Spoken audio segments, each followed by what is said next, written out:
Continuamos con este video. En el video anterior habíamos dado como una especie de cierre a lo que era la unidad 1 y una introducción a la unidad 2 de la materia. Y habíamos dicho que básicamente una vez que uno ya recolectó datos, lo que sigue es hacer uso de procedimientos estadísticos para poder hacer un análisis de esos datos que recolectamos, ¿sí? Y habíamos dicho que la estadística es esa rama de la matemática que nos proporciona una serie de procedimientos que nos permite extraer información de datos. No hay que confundir datos con información. Puede ser que vos tengas muchos datos y poca información. En el sentido de que puede ser que vos tengas muchos datos, pero no puedas atribuir un significado, un sentido, y eso implica que no puedas hacer un uso útil de esos datos. Entonces, para poder tener información, ¿sí? Es decir, para poder hacer un uso útil y significativo de esos datos, es importante aplicar una serie de procedimientos y ahí es donde aparece la estadística. La estadística habíamos dicho que se diferencia en dos ramas. Por un lado, la estadística descriptiva, que es esa rama de la estadística que me permite resumir grandes volúmenes de datos en proporciones que son más manejables, que yo puedo interpretar en términos cognitivos. Acuérdense que nuestro cerebro no está preparado para trabajar con grandes volúmenes de datos. O sea, yo lo que tengo que hacer es tratar de reducir esos datos para poder hacer un empleo útil y significativo de eso. Y también habíamos dicho que estaba la otra rama, que es la estadística inferencial, que me va a permitir la estadística no solamente resumir información, que es la estadística descriptiva, sino que después yo, por medio de herramientas probabilísticas, voy a poder hacer inferencias, ¿sí? Voy a poder, por ejemplo, hacer predicciones, voy a poder hacer estimaciones sobre cosas que incluso no estoy midiendo. Entonces, toda esa parte de la estadística inferencial la vamos a ver en la segunda parte de la materia. El objetivo con este video es sobre todo introducirnos en lo que es la unidad número 2, que es la unidad de organización de datos. Básicamente, cuando yo hago una investigación y tengo grandes volúmenes de datos, tengo que hacer uso de una serie de procedimientos que me permitan resumir esa información para poder interpretarla, ¿sí? Entonces, hay varios procedimientos. El primer procedimiento que vamos a ver es este, el que se denomina tabla de frecuencias. También vamos a ver que aquí hay procedimientos gráficos, es decir, que yo puedo representar visualmente un conjunto de datos para poder otorgarle un sentido, como por ejemplo los gráficos de barra, los histogramas, los polígonos de frecuencia, ya vamos a ir viendo de qué se trata.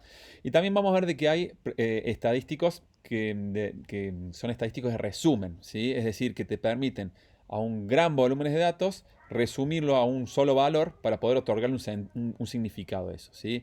Por ejemplo, los porcentajes, los promedios, las proporciones, las razones, etcétera, son ejemplos de medidas de resumen. Vamos a empezar hablando de lo que es la organización de datos y para eso me gusta utilizar un ejemplo de una investigación que hicimos hace unos años tendiente a ver esta pregunta de cómo somos los argentinos. Era un interrogante que nos formulamos del equipo de investigación.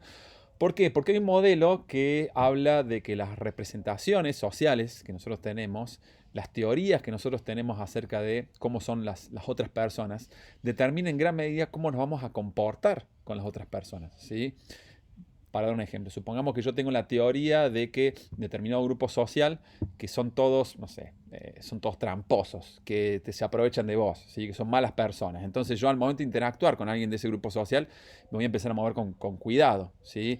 Como muy atento, voy a ser un poco desconfiado. Entonces esas teorías que nosotros tenemos sobre diferentes tipos de grupos sociales, esa representación que yo tengo acerca de cómo se comporta, qué características tiene determinado grupo social, es muy importante para entender el comportamiento de las personas. Entonces decidimos hacer un estudio y tendiente a evaluar esta pregunta, cómo son los argentinos, y utilizamos una metodología que consiste en analizar el autoconcepto mediante el uso de palabras.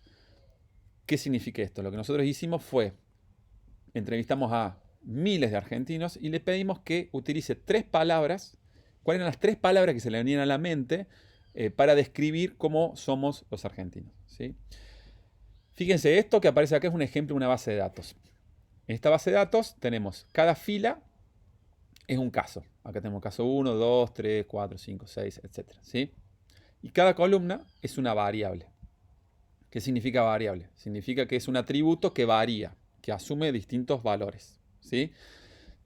Lo opuesto a una variable es una constante. Una constante es algo que no asume distintos valores, ¿sí? Una variable, en cambio, es algo que asume distintos valores. Entonces, por ejemplo, acá la primera variable es la edad. Fíjense que este atributo varía en esta muestra. ¿Por qué? Porque tenemos diferentes valores. Entonces acá hay una persona de 48 años, acá hay uno de 42, acá hay uno de 61, acá hay uno de 27, etc. ¿Sí? Y cada columna, como les decía, es una variable. Fíjense, la variable que sigue es pregunta 1, palabra 1, palabra 2, palabra 3. ¿Sí? Entonces acá lo que decía es cuál es la primera palabra que mencionó la persona 1, la segunda palabra que mencionó la persona 1 y la tercera palabra que mencionó la persona 1. Y así con todas las personas. ¿Sí? Bueno, fíjense que acá es un ejemplo. Si supongamos que yo entrevisté a 1000 personas, ¿sí? En realidad fueron un poco más, pero vamos a suponer que fueron 1000 personas. Y cada una me dijo 3 palabras, yo acá tengo 3000 palabras. Y si yo les muestro a ustedes esas 3000 palabras, tienen datos, pero no tienen información, porque no podemos hacer una interpretación directa. Ah, mira, la gente cree tal. No, no podemos decir cuál es la representación que tienen los argentinos sobre los argentinos, analizando simplemente esta base de datos. Tengo que hacer yo un procedimiento estadístico para poder resumir estos datos y poder otorgarles un sentido. Entonces, la forma más simple de organizar los datos es mediante un procedimiento que se llama tabla de frecuencias. Entonces, este software estadístico, ya les voy a explicar qué software vamos a usar en la materia y dónde van a obtener ese software, ¿sí? Lo que te permite es hacer un procesamiento de todo este conjunto de datos y vos simplemente le solicitás al programa, en este caso, le pedís que te calcule una tabla de frecuencia, ¿sí? ¿Qué es lo que hace esta tabla de frecuencia? Básicamente lo que te hace es contabiliza.